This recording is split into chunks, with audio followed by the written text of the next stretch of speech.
Due to the graphic nature of its content, listener discretion is advised. From the halls of Montezuma to the shores of Tripoli, we fight our country's battles in the air, on land and sea. First to fight for On this episode of Cigars and Sea Stories, Mike and Juslin are in the CNS studios chatting with Tim Parkhurst and Bennett Tanton via Skype. What's going on, gents? Hey, what's Not up? a lot, brother.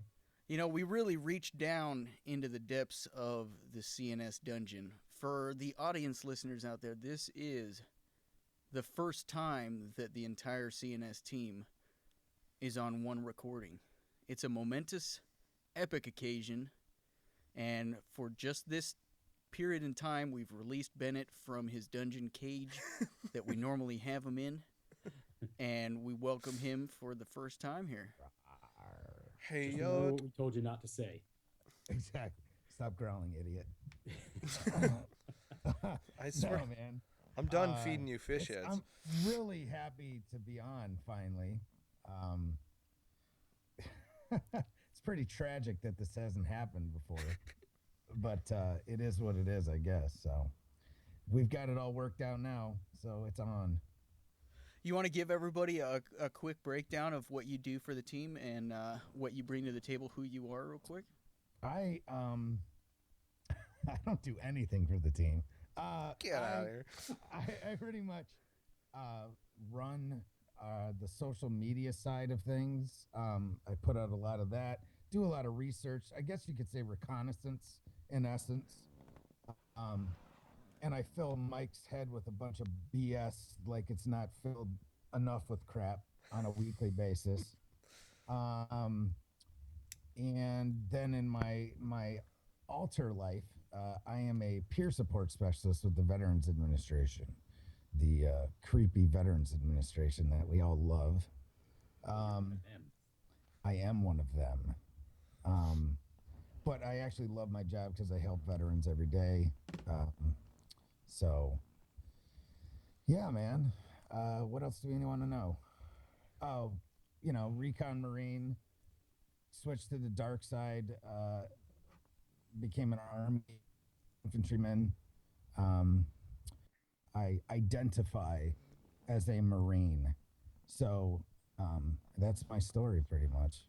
So Is that like a guy identifying as a girl? Yes. Yeah. I am identifying as a Marine, even though I was in the Army as well. So.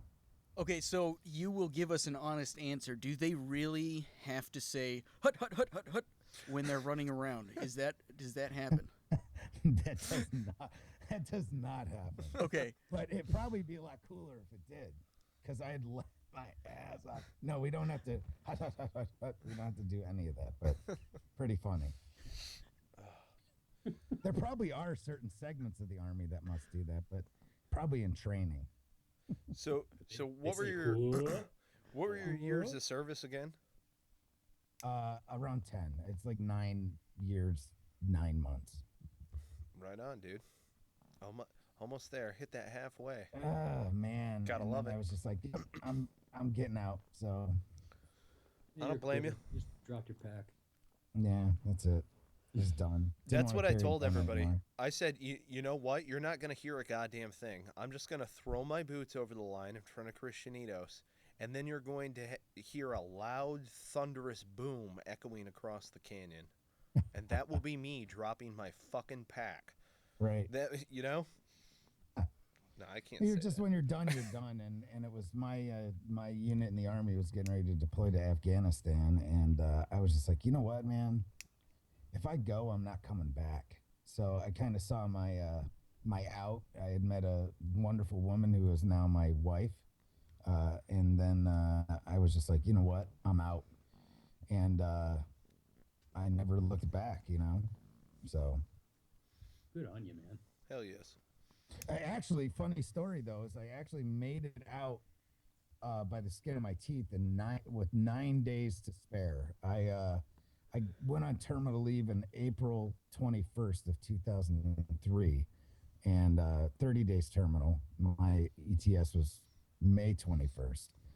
they stop lost all 11 series MOSs on June 1st of 2003. Jeez. Dang. So I straight up made it out by the skin of my teeth. So You know, it's funny too because there's a lot within your story. Just you and I have talked a lot uh, regarding service and going out into the unknown. It's awesome because you transitioned out twice. So did Tim. When you transitioned out the first time out of the Marine Corps, what'd you do? I love this story, by the way. oh, well, which story? I there's because Your it's series, crazy how many. Yeah. your series 7. Oh Jesus! So I decided that I met this guy. This is while I was still on Camp Lejeune.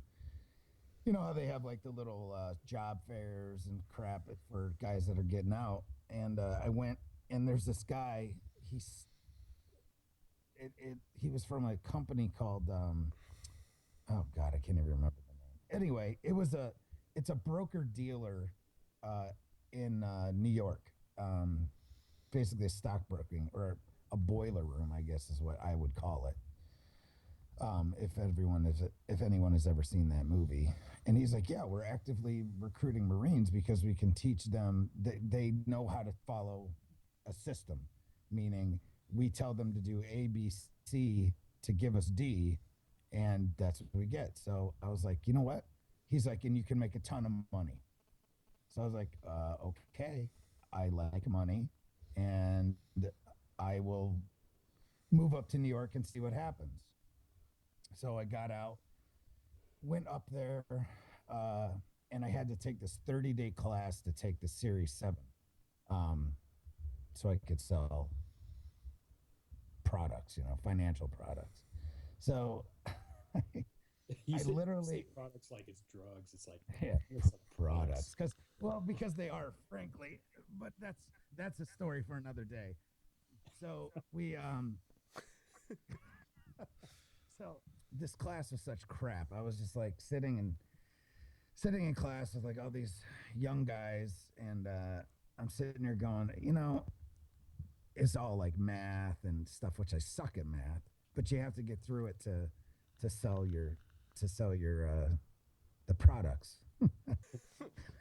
in little plastic baggies. Yes. So I pretty much just floated through this class, and I took the Series 7.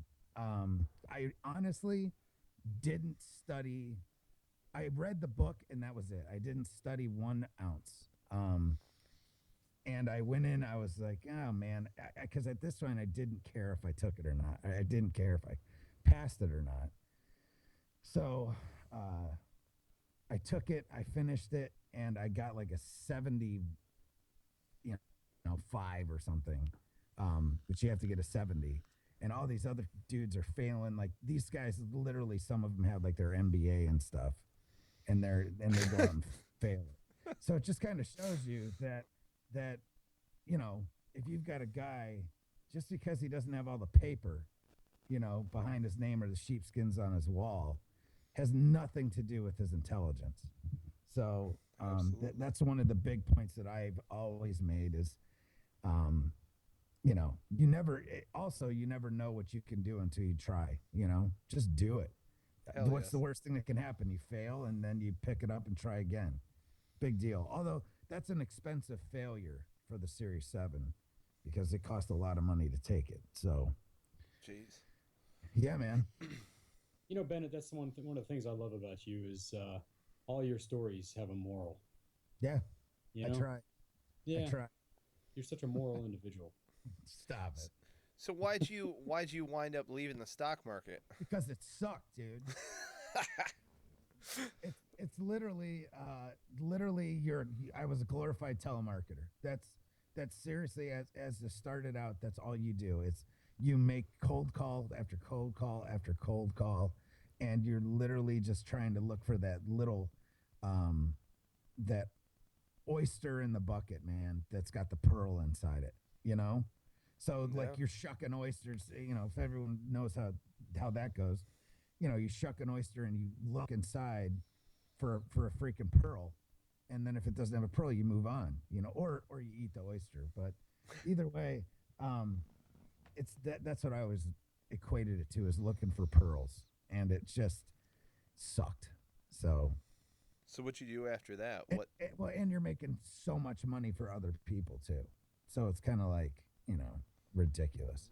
Then after that, I actually got a job as a loss prevention manager for Rose's stores down in North Carolina, which sucked too, because yeah, it just sucked.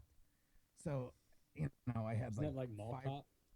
Yeah, well, no, because I was a manager, so I had like 4 people that worked for me, and I used to travel around from store to Oh, store, make so sure you the managed goods mall and cop. stuff.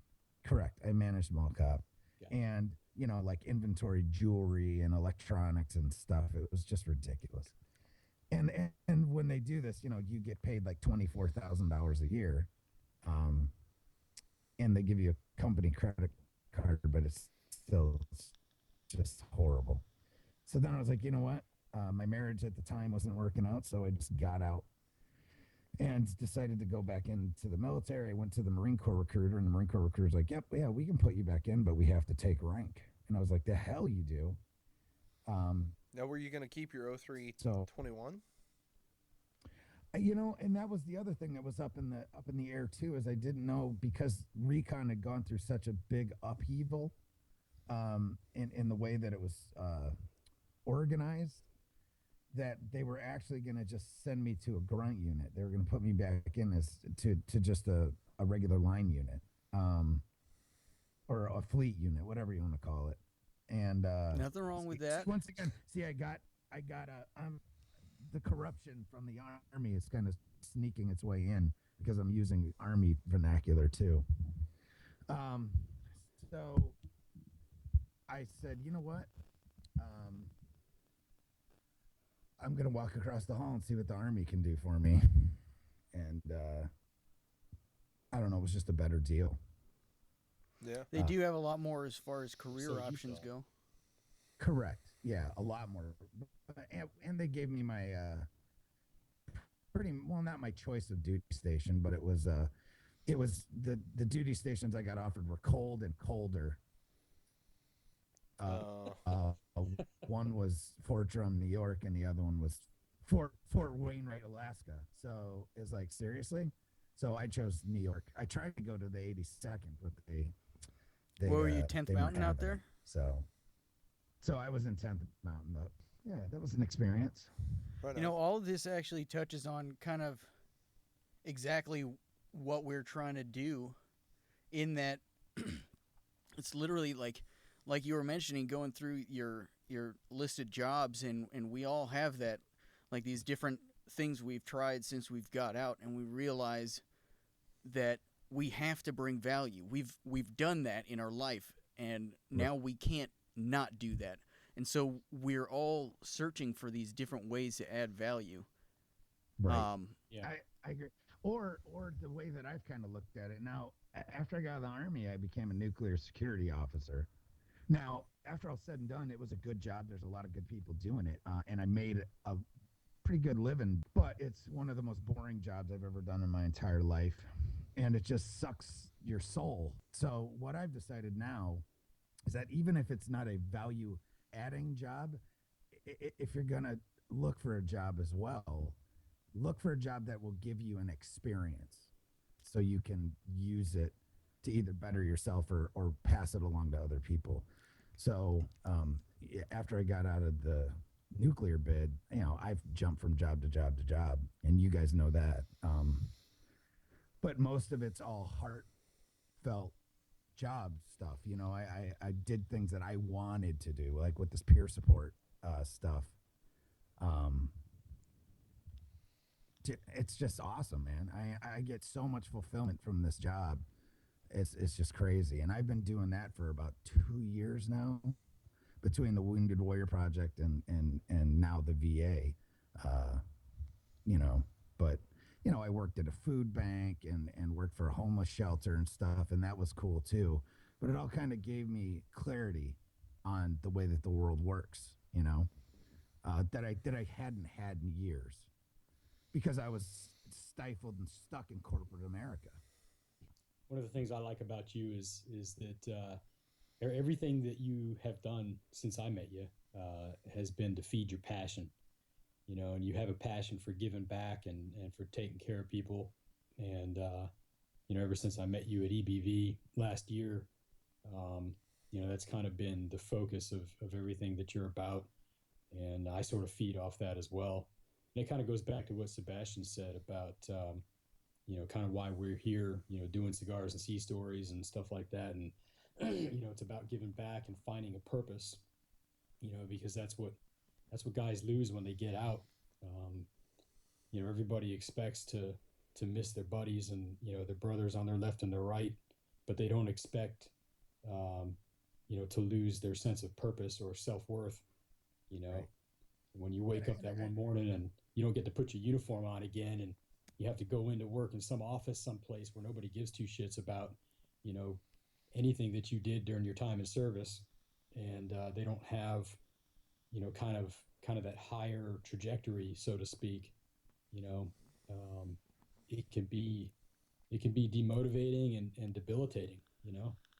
Well, it's a lot of it too, and I know every one of you can agree with this. Is that even the worst guys in your unit in the military are probably better than a lot of the best guys in the civilian sector. And you look at people and you go, dude, yeah, that guy was such an asshole, and just an idiot, and you all would sit in the thing and talk about, oh yeah, this guy, he's such a douche. But then when you get out into the civilian world, it's all amplified. Everybody's a douche. Everyone's a douche. I mean, you have a lot of people that are good intentioned and everything, but man, that was kind of a culture shock for me. It's just crazy. In my opinion, the people that go into the military in a way represent the heart and soul of a nation. They're the people willing to put themselves on the line so that the idea of that nation can be forwarded, and so I think having that perspective, I think, is a driving force in that way. I think to give back in a broader sense, I think we can show everyone like how it's done. Look, this is how to do business right. This is how to bring something to the table and not try to take anything from the table that you don't deserve. This is how to conduct yourself honestly and get a goal, a task, a mission done, without worrying about so much what is going to happen for me at the end of it. Instead, the goal is the goal, and the outcome, money or whatever that turns into, is a byproduct. Well, yeah, as long as you can get to that goal, and this is the one thing that I feel that's lacking in a lot of business, is that getting to that goal without selling yourself, without selling your soul. And I think that veterans, for the most part, are very good at that. Is that they're not going to compromise their integrity just because it's what is going to make them money or whatever. Is they're doing it, and I know that it's for me. I'm doing everything that I do now is because I want to help my fellow veterans.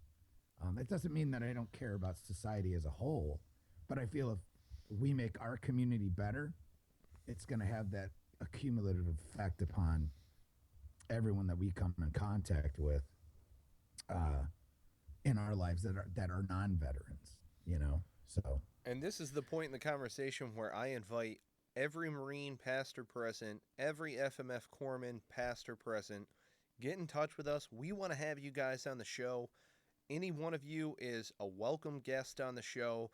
We want to have the conversation, in your living room with you. I mean, the whole idea is whether you can get to us on Skype, Hangout, call in, whatever it may be, we want to hear from you. We want to hear what type of impact, how you're adding value, how, the military helped you in that capacity. We want to share your stories, and we want to support your mission. So we encourage anybody, follow us on Facebook, follow us on Twitter, at Cigars and Sea on Twitter. And you can find our Facebook page, Cigars and Sea Stories. You can listen to the show on cigarsandseastories.com. So, it's amazing seeing what your story, Bennett, has brought out of you.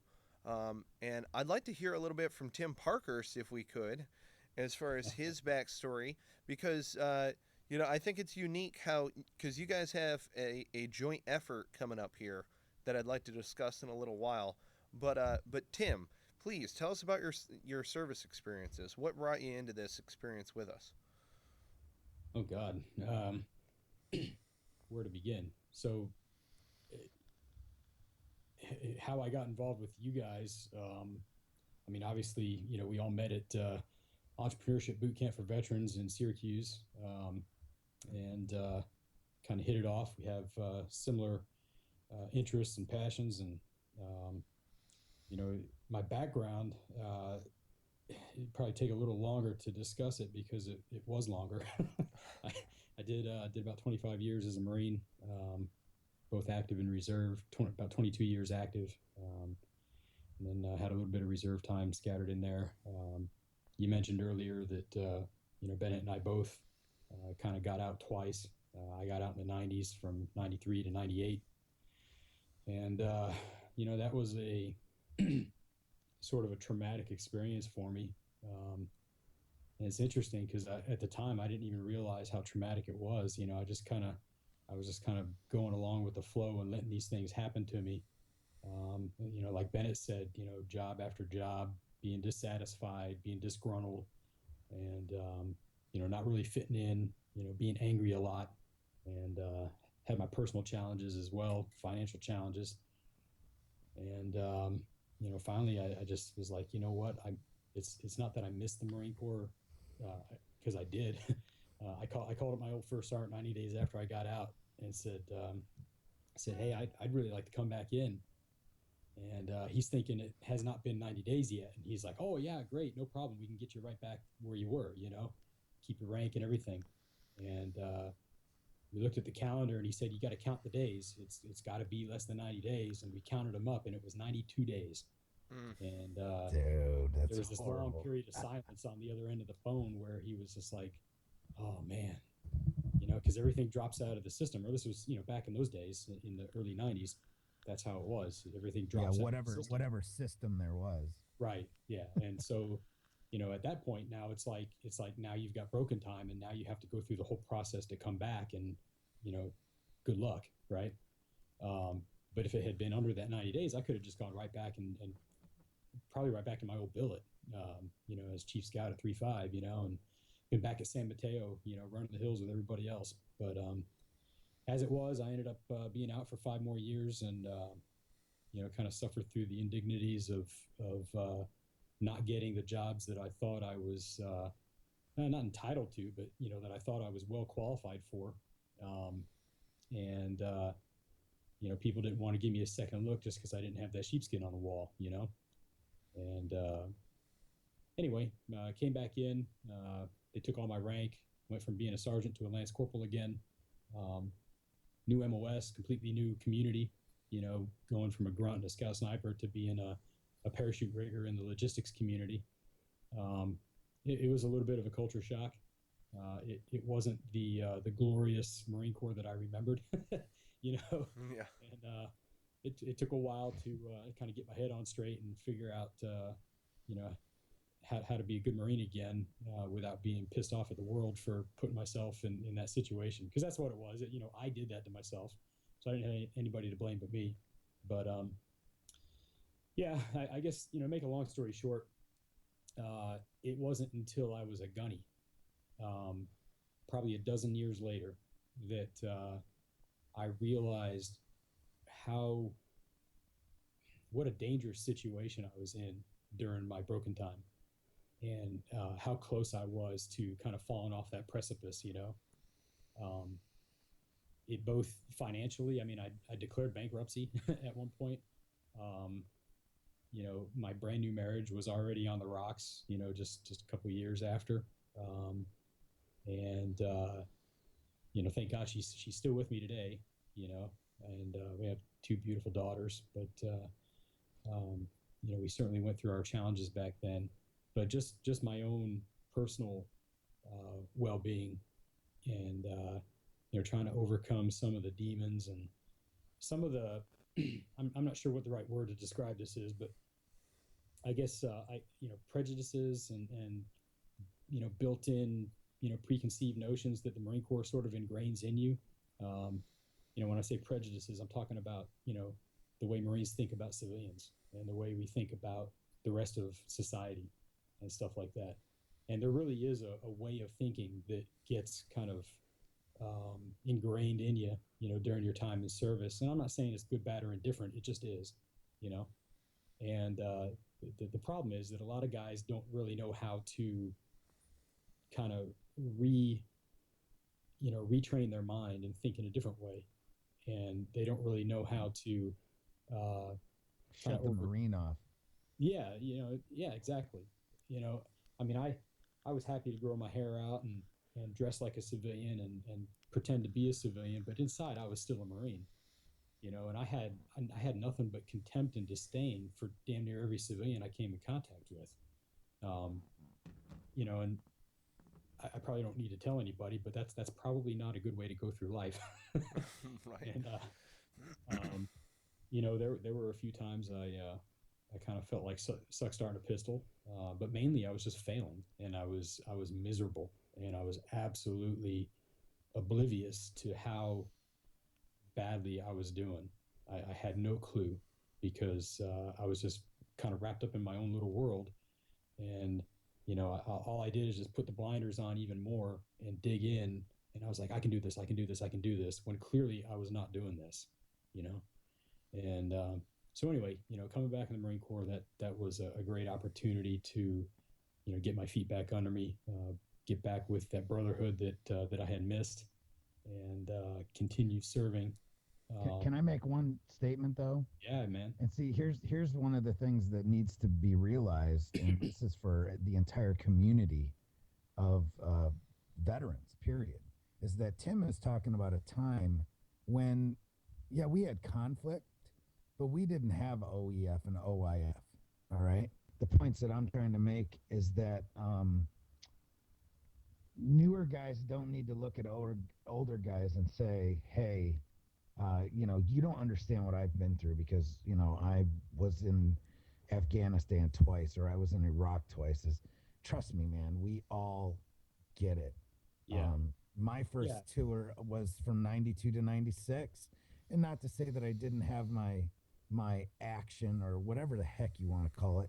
I didn't get a cab in the Marine Corps, or a car in the Marine Corps. What is it called? A combat action ribbon.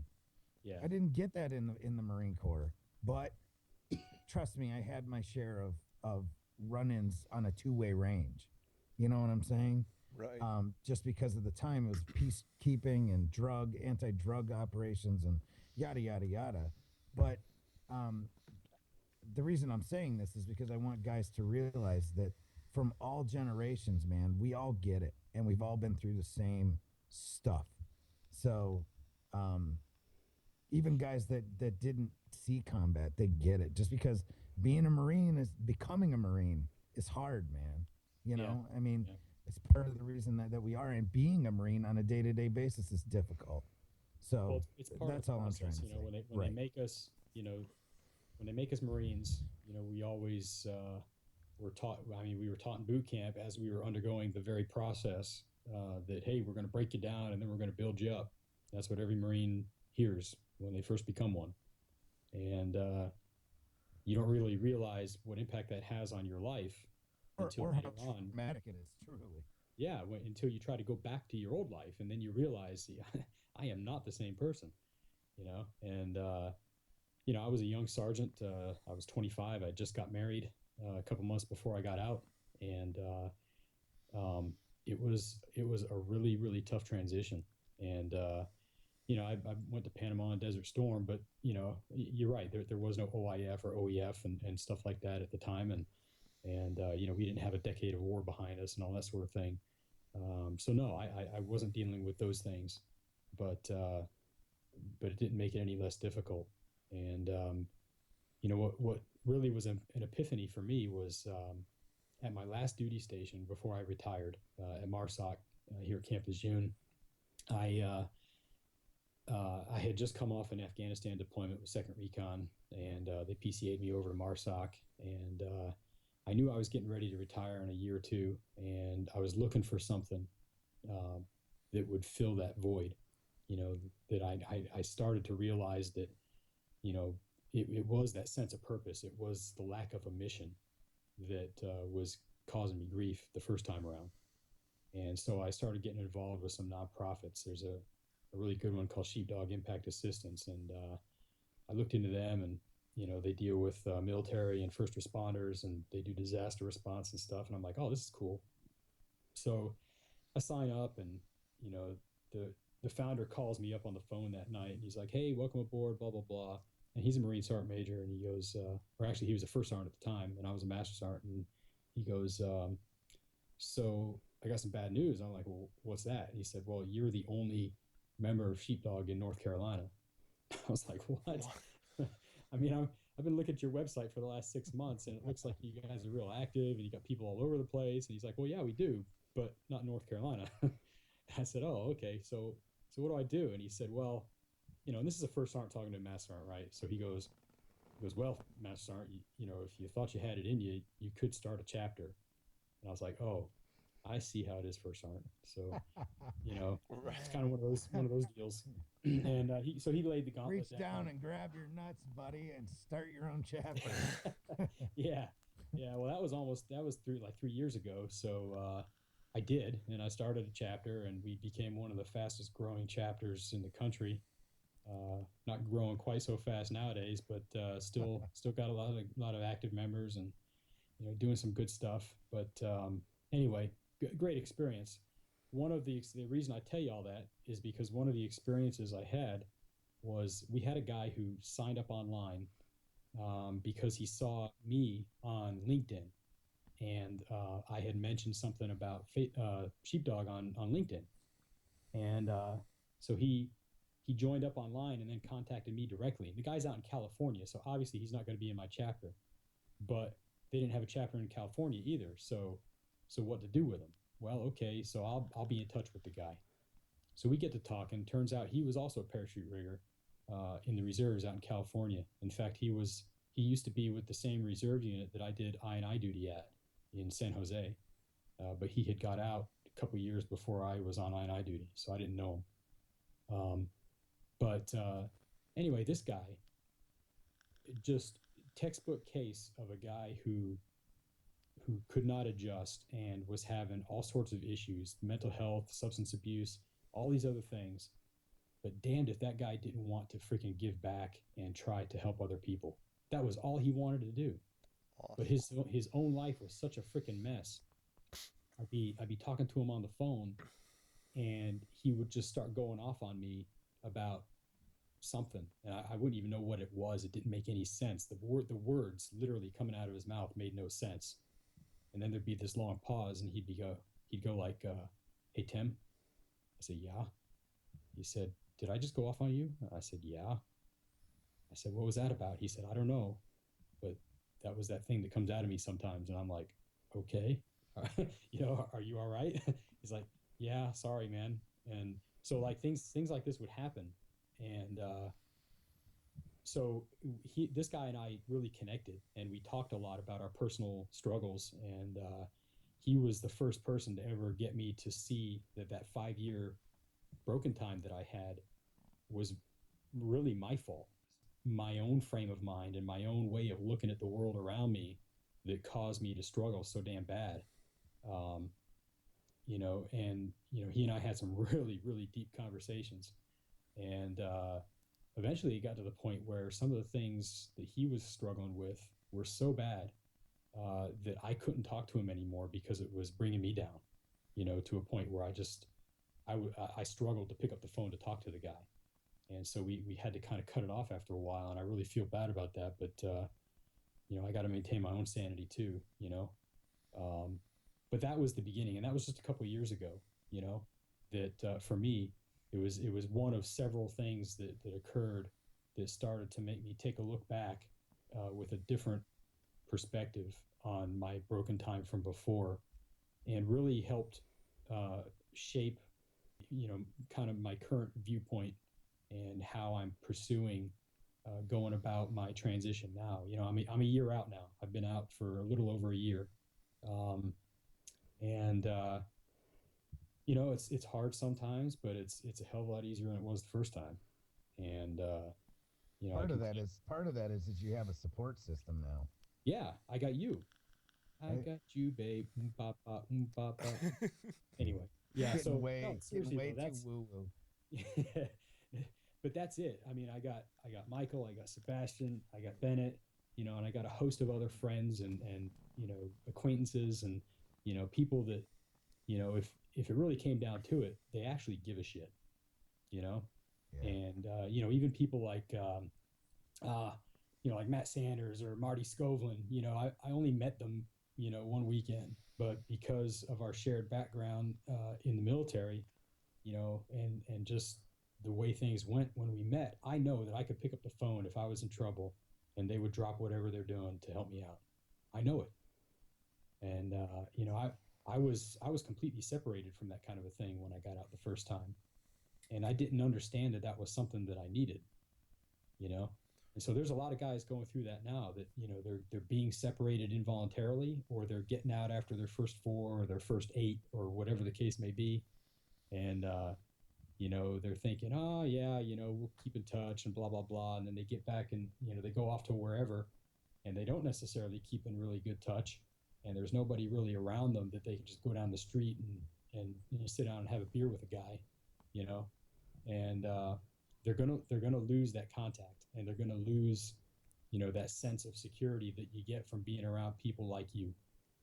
And that's where Bennett and I, working with this thing that Bennett calls Warrior Hall, we hope to really make an impact in helping guys to reestablish those ties and have a physical place and a way to get together and support one another and be there to help each other through the good times and the bad. And so that's kind of where we're at now. And of course I'm working with you guys. So, freaking knuckleheads. See, that's awesome too, because Warrior Hall, I love the idea of Warrior Hall as well, because it's, talk more about this, because it's a meat hall. It's a manly endeavor. Well, concept is of a Viking mead hall or a long hall. You just look back in history and look at Norse culture. And the one thing that stands out in all of it is this long hall. Or mead hall or whatever. It's basically the central location of the settlement, and that's where all the warriors would go to swap their stories or, share a meal and their beverage of choice and reconnect and just get stupid with each other, man. It's kind of like almost like a barracks, probably not as ridiculous, but, I guess it would be. That's the concept, and then from that you branch off into the overarching sense of community that gives us as veterans, and what can come from that, and you can even use something like EBV as an example. The Entrepreneurial Boot Camp for Veterans is what a network that they've created there, and it's kind of like a virtual long haul, or a virtual warrior hall, because we all get on Facebook or whenever we meet at NatCon, and it's like you've never, it's just like you're meeting with your old buddies from your time in service. It's like you never kind of lose that. You just pick up where you left off. And that is truly the concept of the Warrior Hall. And there's all kinds of detailed nuances and stuff, but we don't have to get into that because people get it. There's one thing particularly I'd like to point out, and this is, I think Bennett's being a little modest when he doesn't talk about this stuff, but what he's doing with the VA right now as a peer support specialist is essentially what we want to do and kind of institute within the Warrior Hall. We want to have, obviously it's a place where guys can come and they can just be themselves and be around people like them. But we also want to provide real services, and, when guys are having real issues, we don't want to just hand them a beer and say, oh yeah, it'll be okay.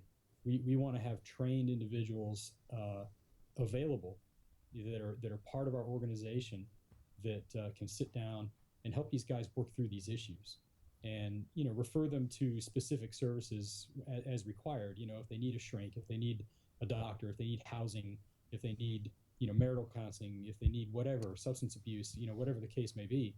But it all begins with basically what kind of can be wrapped up in that term peer support.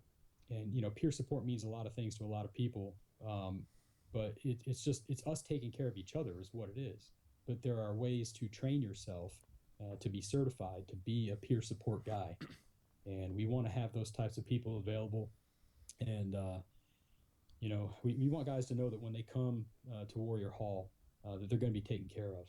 And any issues or problems that they've got, they can lay them on the table, and no one's going to judge them. But we'll help them get through it. And that's really what attracted me to the idea when Bennett approached me about it at EBV. I was kind of blown away. And just so you know, he'll go around and say that I'm his co-founder and all this kind of stuff. That's crap. He this was his idea. He came up with it all by himself, and I just sort of jumped on board because I think it's a great deal, and I'm going to try to do what I can to help further this thing. But So to rehash a little bit here on what's going on specifically with Warrior Hall, because I love this so much. And you had mentioned EBV, Entrepreneurship Bootcamp for Veterans. That's Echo Bravo Victor.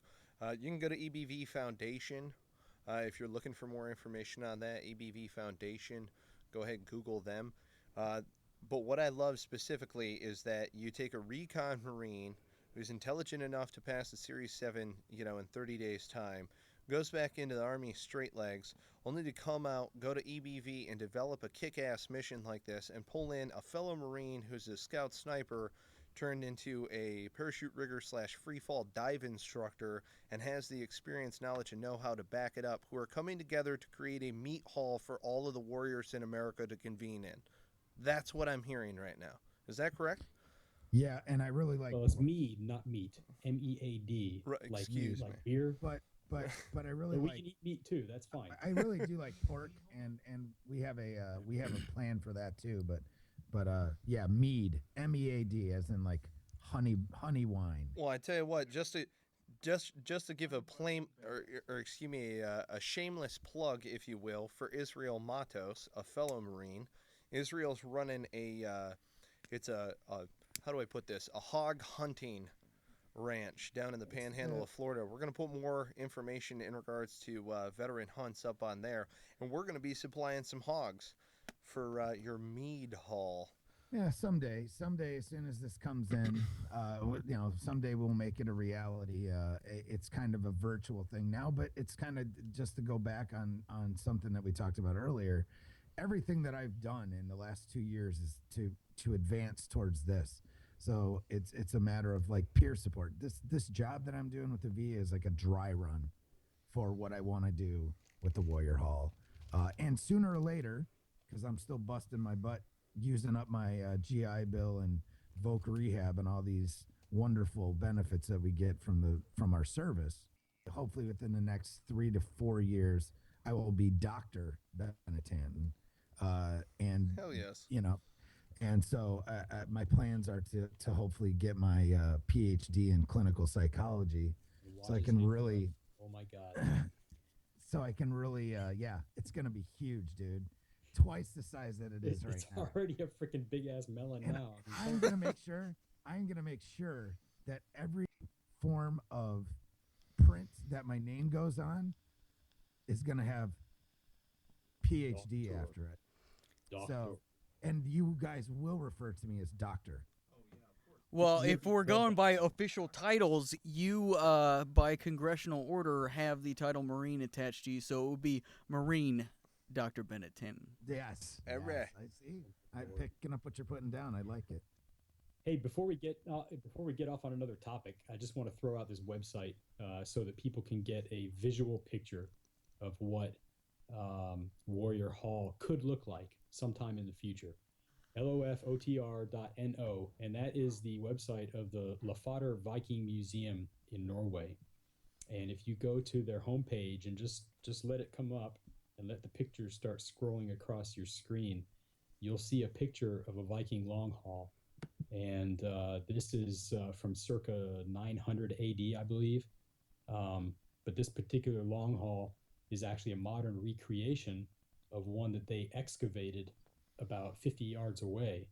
And so there's a museum there. And after they did the excavation, they were able to figure out how this thing was built and its exact layout and all that sort of thing.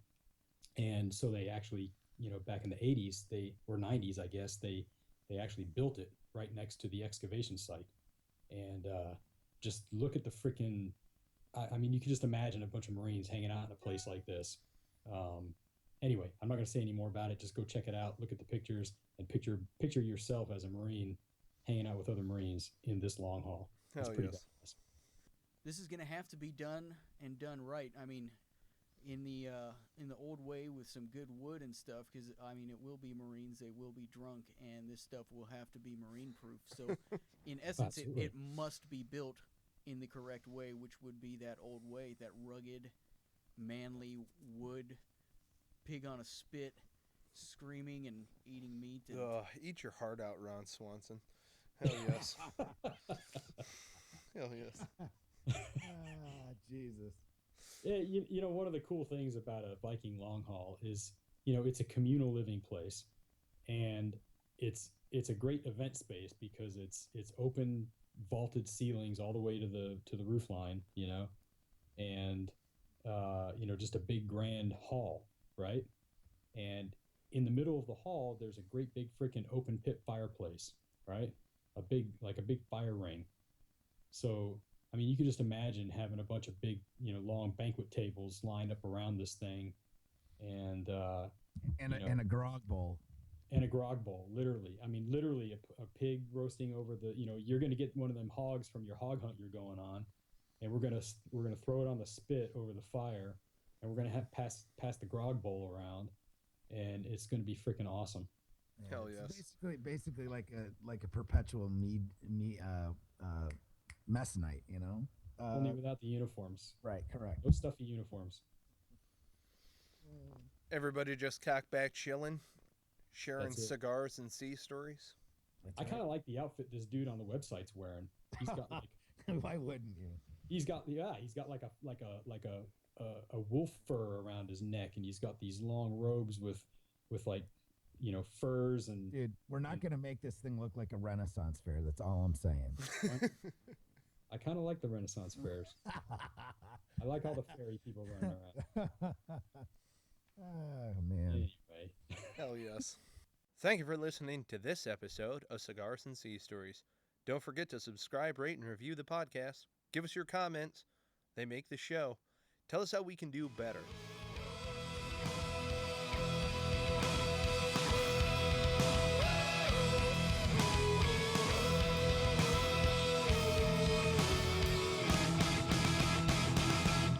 Doctor?